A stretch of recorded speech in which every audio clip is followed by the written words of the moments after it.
샬롬, 지난밤 평안하셨습니까? 오늘은 4월 4일 토요일입니다. 고난주간 특별 새벽기도의 6째 날입니다. 한 주간 고난주간 말씀 묵상으로 함께하신 여러분 모두를 축복합니다. 부활의 은혜가 여러분의 가정과 일터 가운데 충만히 임하기를 바랍니다. 이 시간 주신 하나님의 말씀은 로마서 12장 1절과 2절 그리고 히브리서 12장 1절과 2절 말씀입니다. 우리는 모두 경주자입니다라는 제목으로 주의 말씀 증거하겠습니다. 오늘 사도 바울의 권면은 이렇게 시작됩니다. 그러므로 형제들아, 내가 하나님의 모든 자비하심으로 너희를 권하노니. 하나님의 사도로 부름받은 바울이 그 사도적 권위를 가지고 강하게 표현하는 경고의 말씀입니다. 쉽게 말해서 그러므로 이제 내가 마지막으로 경고한다. 지금부터 나오는 내용을 잘 지키라는 것입니다. 최종 선포이면서 최종 경고인 것이죠. 그만큼 지금부터 나오는 내용이 중요하다는 겁니다. 참고로 로마서 1장부터 11장까지는 복음에 대한 이론을 다루고 12장부터 16장까지는 복음에 대한 실천을 다룹니다. 앞부분은 이론편이고 뒷부분은 실천편이라는 것이죠. 그렇다면 지금 우리가 묵상하는 로마서 12장 말씀은 이론편일까요? 실천편일까요? 실천편입니다. 그것도 실천편의 첫 번째 문장입니다. 즉, 지금까지 다룬 모든 이론들을 하나도 빠뜨리지 말고 다 실천하라는 겁니다. 그것이 바로 거룩한 산 제물로 드리는 것이고 그것이 바로 영적인 예배라는 겁니다. 그렇다면 여기서 질문입니다.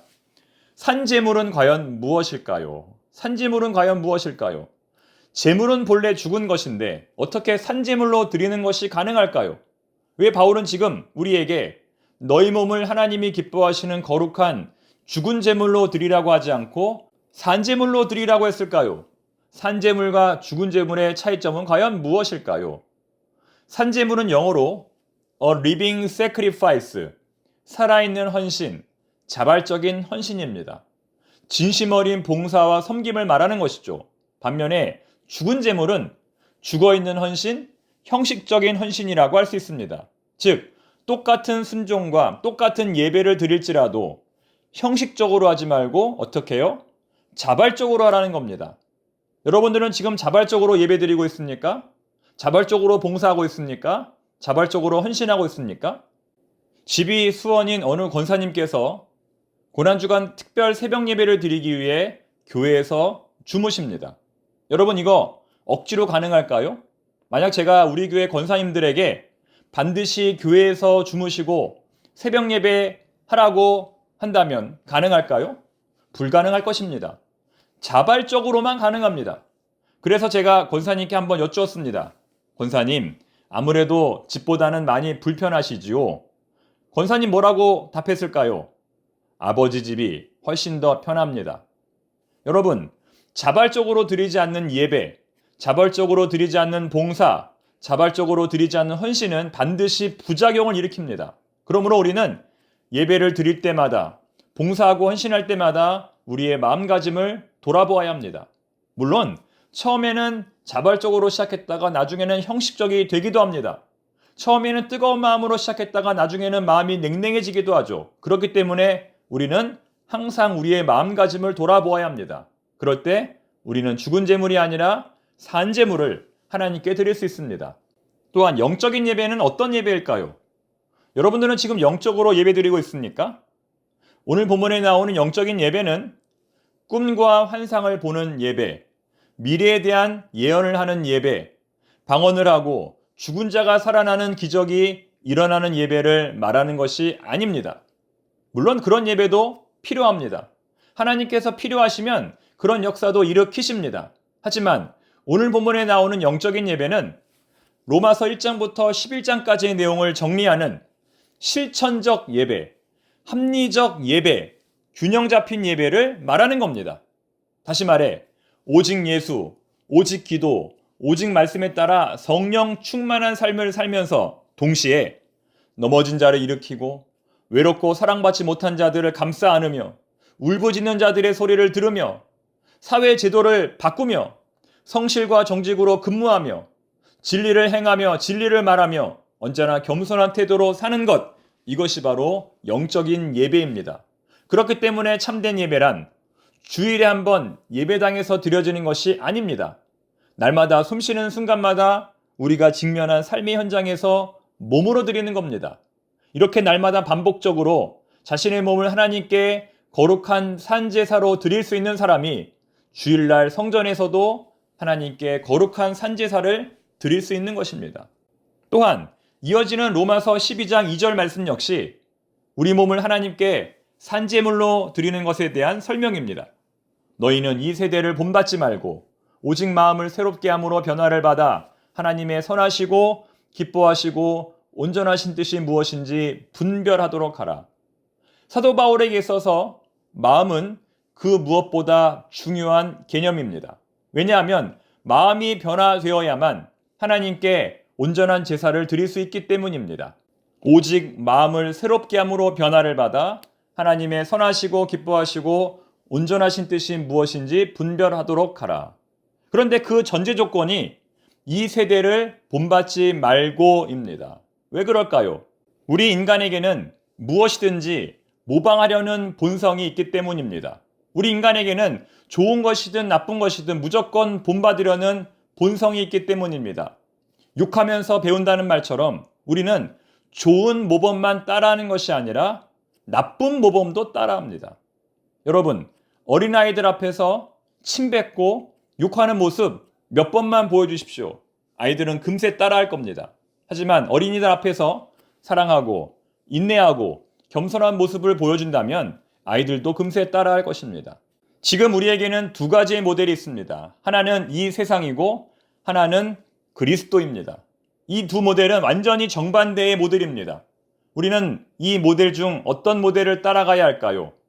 그리스도의 모델을 따라가야 합니다. 이 세상에 초점을 맞추지 말고 오직 그리스도께 초점을 맞추어 그리스도를 따라갈 때 우리는 하나님의 선하시고 기뻐하시고 온전하신 뜻을 분별할 수 있습니다. 이어서 히브리서 12장 1절과 2절의 말씀도 나누어 보겠습니다. 하나님의 부름을 받은 우리 성도들은 운동장에 모인 달리기 선수들과 같습니다. 여러분, 달리기 시합 해보신 적 있으시지요? 초등학교 운동회 때 5명씩 조별로 달리는 것을 해본 적이 있을 것입니다.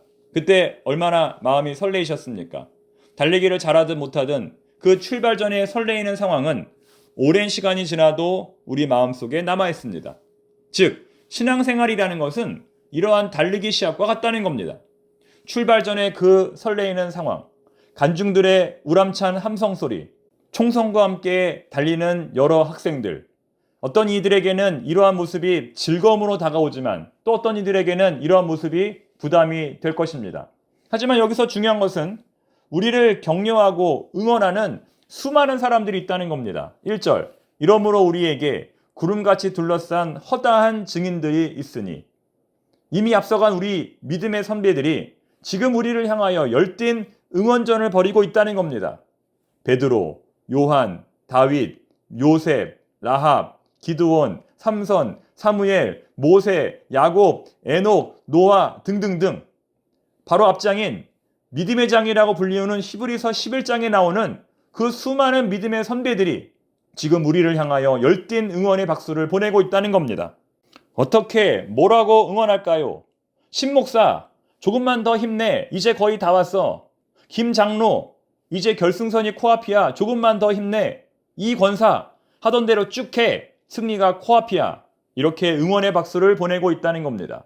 그리고 심지어는 우리 구주 예수님께서도 우리를 향하여 열띤 응원의 박수를 보내고 계시다는 겁니다. 2절 말씀, 믿음의 주요 또 온전케 하시는 이인 예수를 바라보자. 그는 그 앞에 있는 기쁨을 위하여 십자가를 참으사 부끄러움을 개의치 아니하시더니 하나님 보좌 우편에 앉으셨느니라. 보좌 우편에 앉으신 예수님께서 지금 이 시간에도 우리를 격려하고 계시다는 겁니다. 이분들의 특징은 우리와 똑같이 이 고난의 길을 걸어가셨다는 겁니다. 지금 우리가 가고 있는 이 길을 이분들도 이전에 건너갔다는 겁니다. 그러므로 지금 우리가 걷는 이 길은 실현 불가능한 길이 아닙니다. 누구든지 갈 수 있는 실현 가능한 길입니다. 그러므로 우리가 이 경기에서 승리하는 방법은 다음에 두 가지입니다. 첫째, 오직 예수를 바라볼 것. 첫째, 오직 예수를 바라볼 것. 둘째, 인내할 것. 둘째, 인내할 것.